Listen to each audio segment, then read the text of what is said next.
Friends, मैं हूं महेश महतो और आप देख रहे हैं हमारा यूट्यूब चैनल भूगोल फॉर यू। आज के इस लेक्चर वीडियो में हम लोग कक्षा 12 विषय भूगोल भारत, लोग और अर्थव्यवस्था के अंतर्गत इकाई 1 अध्याय 2 प्रवास प्रकार, कारण और परिणाम के दूसरे लेक्चर वीडियो में हम लोग प्रवास के कारण और परिणाम के बारे में जानेंगे। भारत, लोग और अर्थव्यवस्था के अंतर्गत दूसरे अध्याय प्रवास प्रकार, कारण और परिणाम का यह दूसरा लेक्चर वीडियो है। इससे पूर्व हम लोग प्रवास प्रकार, कारण और परिणाम के पहले लेक्चर वीडियो में प्रवास क्या है तथा भारत में प्रवास की स्थिति क्या है, भारत में उत्प्रवास के प्रसार तरंगे किस प्रकार से हुई है, प्रवास के प्रकार एवं वर्गीकरण, प्रवास की धाराएं तथा भारत में प्रवास के स्थानीय भिन्नताओं से परिचित हो चुके हैं। अगर आप लोगों ने यह वीडियो नहीं देखा है तो ऊपर आई बटन तथा नीचे डिस्क्रिप्शन में इसका लिंक दिया हुआ है, इसे क्लिक करके देख सकते हैं। तो आइए आज का सत्र का शुरुआत करते हैं और जानते हैं प्रवास के कारण कौन कौन से हैं तथा प्रवास के परिणाम क्या है। तो बढ़ते हैं बिंदु की ओर। पहला विषय बिंदु प्रवास के कारण या प्रवास किन कारणों से होता है, इसके विषय में हम लोग जानेंगे। सामान्यतः लोग अपने जन्म स्थान तथा निवास स्थान से भावात्मक रूप में जुड़े होते हैं, किंतु कुछ ऐसी परिस्थितियां उत्पन्न हो जाती है जिसके कारण उन्हें अपने भावनात्मक लगाव को त्याग कर अपने जन्म स्थान तथा निवास स्थान को छोड़कर नए निवास स्थान में निवास करना पड़ता है। व्यक्ति अपने जन्म स्थान तथा पूर्व के निवास स्थान में भावात्मक रूप से जुड़ा होता है, किंतु कुछ परिस्थितियां ऐसी उत्पन्न हो जाती है जिसके कारण उन्हें अपने जन्म स्थान तथा पूर्व के निवास स्थान को छोड़ना पड़ता है तथा नए जगह पर रहने के लिए विवश होना पड़ता है। जिन कारणों से व्यक्तियों को प्रवास करना पड़ता है उन सभी कारणों को दो वर्गों में विभाजित किया जाता है। पहला प्रतिकर्ष कारक और दूसरा अपकर्ष कारक। दोनों के विषय में देखते हैं क्या है प्रतिकर्ष कारक तथा अपकर्ष कारक, और प्रतिकर्ष के कारक में कौन कौन से कारणों को शामिल करते हैं तथा अपकर्ष कारक में कौन कौन से कारणों को समाहित किया जाता है। तो प्रतिकर्ष कारक उन सभी कारकों को प्रतिकर्ष कारक कहा जाता है जो लोगों को अपने जन्म स्थान तथा पूर्व के निवास स्थान को छोड़ने के लिए बाध्य या विवश करता है। लोग अपने भावनात्मक लगाव को त्याग करके नए निवास स्थान पर रहने लगते हैं। तो प्रतिकर्ष कारक क्या है? तो प्रतिकर्ष कारक उन कारकों को कहा जाता है जो लोगों को अपने जन्म स्थान तथा पूर्व के निवास स्थान को छोड़ने के लिए विवश करता है। उन कारकों को प्रतिकर्ष कारक कहा जाता है। ये कारक मुख्य रूप से निम्न है, जैसे गरीबी, बेरोजगारी, विवाह, रहन सहन की निम्न दशाएं लोगों को अपने क्षेत्र के लिए छोड़ने पर विवश करता है। उसी प्रकार से शिक्षा, स्वास्थ्य जैसी सुविधाओं का अभाव भी लोगों को प्रवास के लिए प्रेरित करता है। इसके बाद कृषि पर अत्यधिक दबाव, बाढ़, सूखा, चक्रवात, भूकंप, सुनामी जैसी प्राकृतिक आपदाएं भी लोगों को प्रवास के लिए प्रेरित करता है। इसके साथ ही राजनीतिक उपद्रव, स्थानीय संघर्ष, युद्ध, असुरक्षा ये भी प्रवास के प्रतिकर्ष कारक हैं जो लोगों को दूसरे स्थान पर जाने के लिए विवश करता है।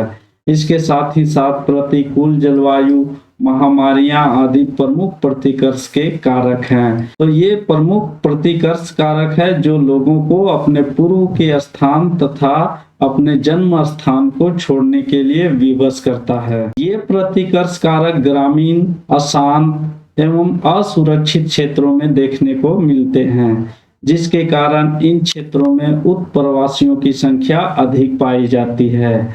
ज्यादातर उत्प्रवासी लोग ग्रामीण क्षेत्रों में देखने को मिलते हैं तथा अशांत, जहां युद्ध का स्थिति हमेशा बना रहता है, असुरक्षा की स्थिति रहता है तथा प्राकृतिक आपदाएं जहां आते रहती है वहां लोग रहना नहीं पसंद करते हैं, उस स्थान को छोड़ करके नए स्थान की ओर प्रसारित होते हैं। अब देखते हैं प्रवास को प्रभावित करने वाले कारकों में दूसरे समूह को अपकर्ष कारक कहा जाता है। तो अपकर्ष कारक किसे कहते हैं? उन सभी कारणों को अपकर्ष कारक कहा जाता है जो कारक लोगों को अपनी ओर आकर्षित करता है, जिसके कारण लोग इन क्षेत्रों या स्थानों में बसने या निवास करने के लिए सोचते हैं और रास्ता तलाशते हैं। तो अपकर्ष कारक किसे कहा जाता है? वे सभी कारण को अपकर्ष कारक कहा जाता है जो कारण लोगों को अपनी ओर आकर्षित करता है, वहां पर बसने के लिए माहौल या उचित स्थान उपलब्ध कराता है। ऐसे कारकों को अपकर्ष कारक कहा जाता है। ये कारक को हम लोग निम्न बिंदुओं के माध्यम से देख सकते हैं। जैसे पहला, काम के बेहतर अवसर या रोजगार की सुविधा, जहां पर अपेक्षाकृत उच्च वेतन मिलता हो वहां लोग स्वाभाविक खींचे चले आते हैं। उसी प्रकार से रहन सहन की उच्च दशाएं जिन क्षेत्रों में पाई जाती है, वे स्थान भी लोगों को अपनी ओर आकर्षित करता है। शांत एवं अस्थायित्व, जीवन व संपत्ति के सुरक्षा वाले स्थान में भी लोग खींचे चले आते हैं। यह लोगों को आकर्षित करता है। उसी प्रकार से शिक्षा, स्वास्थ्य, मनोरंजन की बेहतर सुविधाएं भी लोगों को अपनी ओर आकर्षित करता है। जिन स्थानों पर यातायात एवं संचार की बेहतर सुविधाएं भी पाई जाती है, वहां भी लोग आकर्षित होते हैं, रहने के लिए सोचते हैं। उसी प्रकार से अनुकूल जलवायु भी लोगों को अपनी ओर तथा मनोरम दृश्य वाले जो क्षेत्र होते हैं वहां भी लोग आकर्षित होते हैं लोग जाने के लिए। तो ये सभी जो कारक हैं, काम के बेहतर अवसर या रोजगार की सुविधा, रहन सहन की उच्च दशाएं, शांति व स्थायित्व, जीवन व संपत्ति की सुरक्षा, शिक्षा, स्वास्थ्य एवं मनोरंजन की बेहतर सुविधाएं, यातायात एवं संचार की बेहतर सुविधाएं, अनुकूल जलवायु, ये सभी अपकर्ष कारक के कारण है, जिसके कारण लोग उन क्षेत्रों में जाकर के निवास करने लगते हैं। ये सारे अपकर्ष कारक नगरीय, औद्योगिक तथा रमणीय क्षेत्रों में देखने को मिलता है, जिसके कारण इन क्षेत्रों में प्रवासियों की संख्या अधिक देखने को मिलती है। इन कारकों के कारण लाखों की संख्या में लोग कोलकाता, मुंबई, दिल्ली, चेन्नई जैसे महानगरों में दूर दूर से प्रवासी आकर निवास करते हैं। यहाँ पर एक वृत्त आरेख के माध्यम से प्रवास की स्थिति को दिखलाने का प्रयास किया गया है। एक दाईं ओर जो दिखाया गया है व्हील डायग्राम या वृत्त ग्राफ, इसमें स्त्री की स्थिति को दिखाया गया है तथा बाईं ओर जो वृत्त आरेख दिया गया है इसमें पुरुष की प्रवास की स्थिति दिखाया गया है। यहाँ पर स्त्री की अगर हम लोग बात करें तो स्त्रियों का जो प्रवास सबसे अधिक होता है वह विवाह के कारण अत्यधिक प्रवास होता है। विवाह के कारण स्त्रियां के लगभग जितने भी प्रवास होते हैं उसका 65% भाग विवाह के कारण प्रवास होता है। इसके साथ स्त्रियां रोजगार एवं काम के उद्देश्य से मात्र 3% प्रवास करती है। साथ ही साथ व्यवसाय के उद्देश्य से मात्र स्त्रियां 1% प्रवास करती है और 19% जो प्रवास होता है स्त्रियों की या महिलाओं की, वह परिवार के साथ जाना पड़ता है। साथ ही साथ इसमें जन्म के बाद जो जाना पड़ता है उसमें 5% है।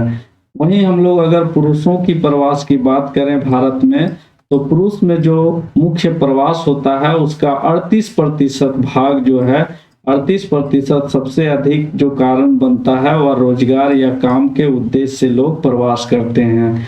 दूसरा जो उद्देश्य है 25% जो भाग है वह परिवार के साथ जाना पड़ता है लोगों को। इसके साथ साथ जन्म के बाद जो प्रवास होता है उसका प्रतिशत 10% है और अन्य कारणों से पुरुषों का प्रवास जो होता है वह 16% है। इस तरह से हम लोग देखते हैं कि भारत में जो स्थिति है, प्रवास महिला तथा पुरुष को अलग अलग कारणों से प्रवास करना पड़ता है। महिलाएं सबसे अधिक प्रवास करती है विवाह के कारण, वहीं पुरुषों का प्रवास होता है कार्य या रोजगार के कारण। अब देखते हैं प्रवास के परिणाम क्या होता है। जब व्यक्ति एक स्थान से दूसरे स्थान छोड़ करके जाता है तब उसके गंतव्य स्थान तथा उद्गम स्थान में कौन कौन से परिवर्तन होते हैं, इनके विषय में देखते हैं। परिणाम क्या होता है, तो किसी भी देश या क्षेत्र में अवसरों, संसाधनों, सुविधाओं, सुरक्षा आदि का वितरण में काफी भिन्नता देखने को मिलती है, जिसके कारण लोग कम अवसर वाले, कम संसाधनों वाले, कम सुविधाओं वाले एवं कम सुरक्षा वाले स्थानों को छोड़कर अधिक अवसरों, संसाधनों, सुविधाओं एवं बेहतर सुरक्षा वाले स्थानों में जाकर बसने की प्रवृत्ति देखने को मिलती है। किसी भी क्षेत्र में अवसर, संसाधन और सुविधाओं के वितरण में असमानता पाई जाती है और व्यक्ति जहां पर अत्यधिक सुविधाजनक स्थान होता है, जहां संसाधन उपलब्ध होते हैं, जहां सुविधाएं उपलब्ध होती है, वहां पर जाना पसंद करते हैं। जिन क्षेत्रों में सुविधाओं का अभाव होता है, उन क्षेत्रों को छोड़ने के लिए विवश होते हैं, जिसके कारण उद्गम एवं गंतव्य दोनों स्थानों में आर्थिक, सामाजिक, सांस्कृतिक, राजनीतिक, जननांकिकीय आदि महत्वपूर्ण परिणाम देखने को मिलते हैं, जो निम्न प्रकार के हैं। बारी बारी से हम लोग आर्थिक, सामाजिक, सांस्कृतिक, राजनीतिक, जननांकिकीय परिणामों के विषय में देखते हैं। पहला परिणाम है आर्थिक परिणाम। प्रवास का सबसे बड़ा परिणाम देखने को मिलता है आर्थिक परिणाम के रूप में। तो ज्यादातर प्रवास आर्थिक लाभ के कारण होते हैं। देश से बाहर जाने वाले उत्प्रवासी अधिक धन कमाने के उद्देश्य से बाहर जाते हैं और अपने परिवार को आर्थिक सहायता पहुंचाते हैं। व्यक्ति ज्यादातर जो पुरुष प्रवास होता है वो आर्थिक उद्देश्य से, धन कमाने के उद्देश्य से बाहर की ओर प्रवास करते हैं, जिससे वो अपने परिवार को आर्थिक सहायता पहुंचाने में सफल होते हैं। भारत में अंतर्राष्ट्रीय प्रवासियों द्वारा भेजी जाने वाली हुंडियां एक प्रकार का लिखित या मुद्रित दस्तावेज होते हैं, जिसमें लिखी गई राशि धारक को भुगतान किया जाता है। विदेशी विनिमय का प्रमुख स्रोतों में से एक है। जो हुंडियां बाहर से देश में आती है वह विदेशी विनिमय का प्रमुख स्रोत है। विश्व बैंक की प्रवास और हुंडी तथ्य पुस्तिका के अनुसार वर्ष 2018 में विदेशों से हुंडी प्राप्तकर्ता के रूप में भारत का विश्व में पहला स्थान है। वर्ष 2007 में भारत में हुंडियों के रूप में 27 बिलियन अमेरिकी डॉलर प्राप्त हुई थी। पंजाब, केरल, तमिलनाडु अपने अंतर्राष्ट्रीय प्रवासियों से महत्वपूर्ण राशि प्राप्त करते हैं और ज्यादातर भारत के पंजाब, केरल तथा तमिलनाडु अंतर्राष्ट्रीय प्रवासियों से महत्वपूर्ण राशि प्राप्त करते हैं। बिहार, उत्तर प्रदेश, उड़ीसा, आंध्र प्रदेश, हिमाचल प्रदेश के हजारों निर्धन गांवों की अर्थव्यवस्था के लिए ये हुंडियां जीवनदायक रक्त का काम करती है। प्रवासियों द्वारा भेजी गई हुंडियों का उपयोग भोजन, ऋणों की अदायगी, उपचार, विवाह, बच्चों की शिक्षा, कृषि निवेश, गृह निर्माण आदि के लिए किया जाता है। जो भी हुंडियां बाहर से आती है उसका उपयोग इन कार्यों के लिए किया जाता है। पंजाब, हरियाणा तथा पश्चिमी उत्तर प्रदेश में हरित क्रांति के कारण पूर्वी उत्तर प्रदेश, बिहार, मध्य प्रदेश तथा उड़ीसा से बड़ी संख्या में कृषि मजदूरों ने प्रवास किया है। वहीं महानगरों में अनियमित प्रवास से भीड़ भाड़ तथा मलिन बस्तियों की समस्या भी उत्पन्न हुई है। दूसरा जो परिणाम होता है प्रवास का, जननांकिकीय परिणाम। जननांकिकीय परिणाम का तात्पर्य है जनसंख्या की जो विशेषताएं होती है। जनसंख्या की विशेषताओं में जैसे जन्म दर, लिंगानुपात, साक्षरता, ग्रामीण नगरीय संगठन आदि में काफी भिन्नता उत्पन्न करती है। साथ ही साथ जनसंख्या की वृद्धि को प्रभावित करने वाला प्रमुख कारणों में प्रवास प्रमुख स्थान आता है। तो ये जननांकिकीय विशेषताओं को भी प्रभावित करता है। प्रवास के कारण देश के अंदर जनसंख्या के पुनर्वितरण होता है। ग्रामीण नगरीय प्रवास नगरों की जनसंख्या में वृद्धि कर देती है। ग्रामीण लोग नगर की ओर प्रवास करते हैं, जिसके कारण नगरीय क्षेत्रों में तीव्र गति से जनसंख्या बढ़ती है। वहीं ग्रामीण क्षेत्रों में युवा आयु वाले दक्ष एवं कुशल लोगों का बाह्य प्रवास से ग्रामीण जननांकिकीय संगठन पर प्रतिकूल असर पड़ता है। यही कारण है कि उत्तराखंड, राजस्थान, मध्य प्रदेश और पूर्वी महाराष्ट्र से होने वाले बाह्य प्रवास से इन राज्यों में आयु एवं लिंग संरचना में गंभीर असंतुलन पैदा हो गया है। प्रवास के कारण उत्तराखंड तथा राजस्थान, मध्य प्रदेश तथा पूर्वी महाराष्ट्र में लिंग संरचना तथा आयु संरचना में गंभीर असंतुलन उत्पन्न हो गया है। इस प्रकार का असंतुलन उन राज्यों में उत्पन्न होते हैं जहां लोग जाते हैं और इसी प्रकार का असंतुलन उन राज्यों में होता है जहां पर लोग प्रवास करते हैं। तीसरा जो परिणाम प्रवास का है वह सामाजिक परिणाम है। प्रवासी लोग सामाजिक परिवर्तन के अच्छे वाहक होते हैं क्योंकि वे लोग नवीन प्रौद्योगिकी, परिवार नियोजन, बालिका शिक्षा आदि के संबंध में नए विचारों का प्रसार करते हैं। लोग जिन क्षेत्रों में जाते हैं वहां से संबंधित जो अच्छी आदतें या नई प्रौद्योगिकियां होते हैं वो साथ में लेकर आते हैं, जिससे उन क्षेत्रों की स्थिति में परिवर्तन होता है। प्रवास के कारण विविध संस्कृतियों का अंतर मिश्रण होता है जिससे लोग संकीर्ण विचारों को त्याग कर नए मानसिकता के साथ आगे बढ़ते हैं। प्रवास के कारण जो अलग अलग जगह के लोग एक साथ रहते हैं जिसके कारण उनकी संस्कृतियों का अंतर मिश्रण होता है, परंतु इसके कुछ नकारात्मक परिणाम भी देखने को मिलता है। प्रवास के कारण अकेलापन, खिन्नता, सामाजिक निर्वात आदि से लोग अपराध, औसत दुरुपयोग जैसे असामाजिक क्रियाओं के जाल में फंसने के लिए अभिप्रेरित होते हैं। कभी कभी ये जो प्रवास होता है उसके कारण लोग एकांत, अकेलेपन, खिन्नता तथा सामाजिक निर्वात के कारण कुछ ऐसे कदम उठाते हैं जैसे अपराध, औसत दुरुपयोग जैसे असामाजिक क्रियाओं के जाल में फंसने लगते हैं। ये नकारात्मक परिणाम है। प्रवास का चौथा परिणाम है पर्यावरणीय परिणाम। प्रवास का पर्यावरण पर भी काफी गहरा प्रभाव पड़ता है। अत्यधिक अप्रवासियों के कारण नगरीय एवं औद्योगिक क्षेत्रों में अधिक भीड़ भाड़ बढ़ जाती है। औद्योगिक क्षेत्रों में या नगरीय क्षेत्रों में अप्रवास के कारण अत्यधिक भीड़ भाड़ बढ़ जाती है, जिससे आधारभूत ढांचे पर प्रतिकूल प्रभाव पड़ता है। इससे नगरीय क्षेत्रों में जहां तहां मलिन एवं क्षुद्र बस्तियों का विकास हो जाता है। अत्यधिक भीड़ भाड़ से उन क्षेत्रों में प्राकृतिक संसाधनों के अति दोहन के कारण भौम जल स्तर में गिरावट, वायु, जल तथा ध्वनि प्रदूषण, वाहित मल के निपटान, ठोस कचरे के प्रबंधन जैसे गंभीर पर्यावरणीय समस्या उत्पन्न हो जाती है। पांचवा परिणाम, प्रवास के पांचवा परिणाम, महिलाओं के जीवन में प्रवास की काफी गहरा प्रभाव पड़ता है। महिलाओं के जीवन में प्रवास का काफी गहरा प्रभाव पड़ता है। ग्रामीण क्षेत्रों में पुरुष लोग अपनी पत्नियों को छोड़कर रोजगार की तलाश में नगर की ओर प्रवास करते हैं, जिससे उन पर अतिरिक्त शारीरिक तथा मानसिक बोझ बढ़ जाता है। शिक्षा एवं रोजगार के लिए स्त्रियों द्वारा प्रवास उनकी स्वायत्तता और अर्थव्यवस्था में उनकी भूमिका बढ़ा देता है, परंतु उन्हें सुबेदता भी बढ़ा देती है। उद्गम क्षेत्रों को प्रवास के कारण धन की प्राप्ति होती है, वहीं कुशल श्रमिकों का अभाव हो जाता है। वर्तमान समय में कुशलता का बाजार वैश्विक बाजार बन गया है।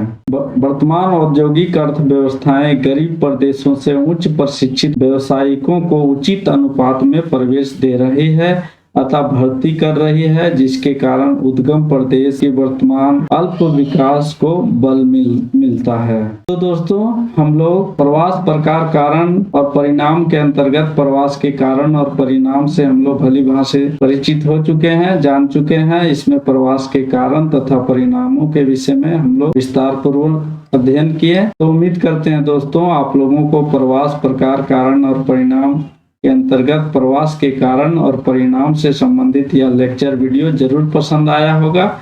अगर पसंद आया है तो इसे लाइक करें तथा अपने दोस्तों के बीच ज्यादा से ज्यादा शेयर करें और हमारे चैनल भूगोल फॉर यू को सब्सक्राइब करके बेल नोटिफिकेशन को अवश्य क्लिक करें, जिससे आगे आने वाले नए वीडियो का नोटिफिकेशन आप लोगों को मिलता रहे। और इस वीडियो से संबंधित अगर किसी प्रकार का प्रश्न या सुझाव है तो कमेंट बॉक्स में जरूर कमेंट करें। साथ ही साथ भूगोल से संबंधित अन्य विषय बिंदुओं को अगर जानना हो तो हमारे ब्लॉग www.bhugol.net में विजिट कर सकते हैं। आप लोगों का बहुत बहुत धन्यवाद। मिलते हैं अगले नए वीडियो में, तब तक के लिए जय हिंद, जय भारत।